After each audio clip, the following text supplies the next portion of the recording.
Hello friends, welcome to my channel again. In today's session we are going to see one example on Obermarcks path pushing algorithm. This algorithm normally used for detecting the deadlock in the distributed environment. If you have not seen my previous video on Obermarcks path pushing algorithm, so I request you to see that video first and then see this video for having better understanding about Obermarcks path pushing algorithm with the help of example. So let us start with the algorithm. Consider the distributed system which is shown in the diagram. There are 4 sites, site number 1 to site number 4.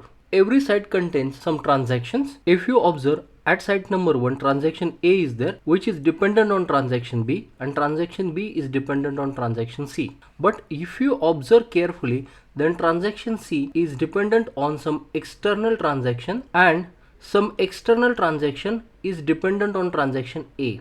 So all the transactions that has been stated here are dependent on one another. If we write the dependencies of the transactions, so we can say that transaction A is dependent on transaction B is dependent on transaction C. If we go further, so we can say that transaction C is dependent on some external transaction as well as the external transaction depends on transaction A. So we can say external transaction depends on transaction A. So this will be the overall scenario on site number 1. So we can write it in short like X is dependent on A is dependent on B is dependent on C and C is dependent on X. So this path we have formulated at site number 1. So similarly, we can formulate the path for site number 2, site number 3 and site number 4.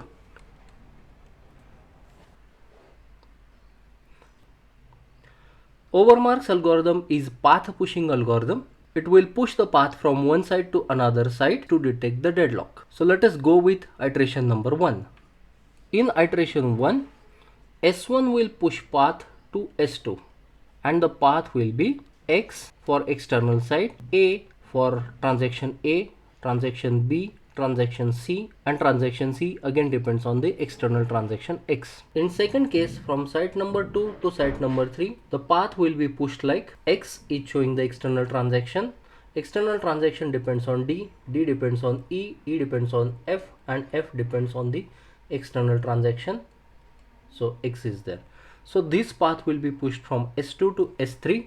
From S3 to S4, external transaction depends on G depends on H depends on I depends on external transaction. Similarly, for S4 to S1, the path will be pushed like X dependent on J dependent on K dependent on L dependent on X. So this path will be pushed from S4 to S1. Now let's go to the second iteration. In second iteration, we know that S1 is the initiating site. It has pushed the path like X dependent on A, dependent on B dependent on C dependent on external transaction. This path is pushed. S1 is the initiating site. Now S2 has to prefix this path with its earlier path which it has pushed in the earlier iteration. So now S2 will push the path like initially S2 has pushed the path like X dependent on D dependent on E dependent on F dependent on X. Now we need to prefix the path of S2 by the path that is received from the earlier node, that is what ABC. So now this entire path will be pushed by S2 to S3. Similarly, S3 will now push the modified path to S4 because it has got information from S2, so it will push the modified path to S4. So earlier path that has been pushed by S3 was X, G, H, I was the path that has been pushed by S3 to S4. Now we need to prefix the path which is received from S2 to S3 in the path of S3. So the path that was received from S2 to S3 was D, E, F. So now this will be the new path which will be pushed in iteration 2 from S3 site to S4 site. Let's see what happens at site number 4. The earlier path was X, J, K, L, X. So prefix it with the path received from S3, that is GHIJKL. So this path will be now pushed from S4 to S1. But still, if you see, deadlock is not detected anywhere. So let us go with the next iteration. S1 is the initiating site. So the path that will be pushed from S1 to S2 will be external node A, B, C and X. From S2 to S3, now the path will be external node A, B, C, D, E, F and external node. The path that will be pushed from S3 will be external node, previous two paths, that is A, B, C, D, E, F and G, H, I, external node. So at third iteration, S3 will push the path which are received from S1, S2 and S3. So all these paths will be combined and those paths will be pushed further. So similarly, at S4, the path will be pushed from previous three nodes, that is what?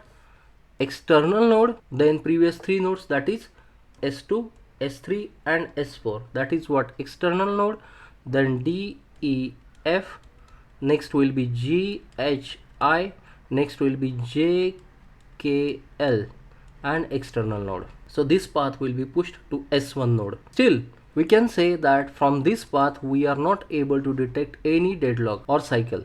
So let's go to the next iteration, that is iteration number 4. S1 is the process that is initiating the deadlock detection algorithm. So it will first of all push the path X, A, B, C, X. S2 will prefix the path that is received from S1 to its own path. So it will be X, A, B, C, D, E, F, X. S3 will prefix the paths which are received from S1 and S2 with its own path, that will be X, A, B, C, D, E, F, G, H, I and the external node.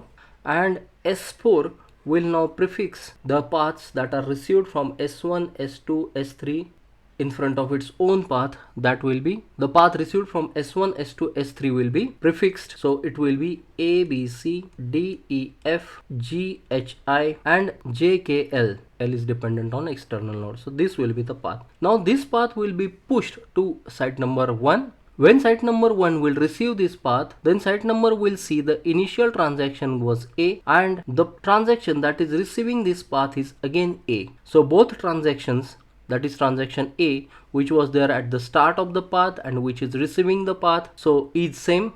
So that's why site number 1 will conclude that there is a deadlock in the system. So in this way, the deadlock will be detected in case of Obermarcks algorithm.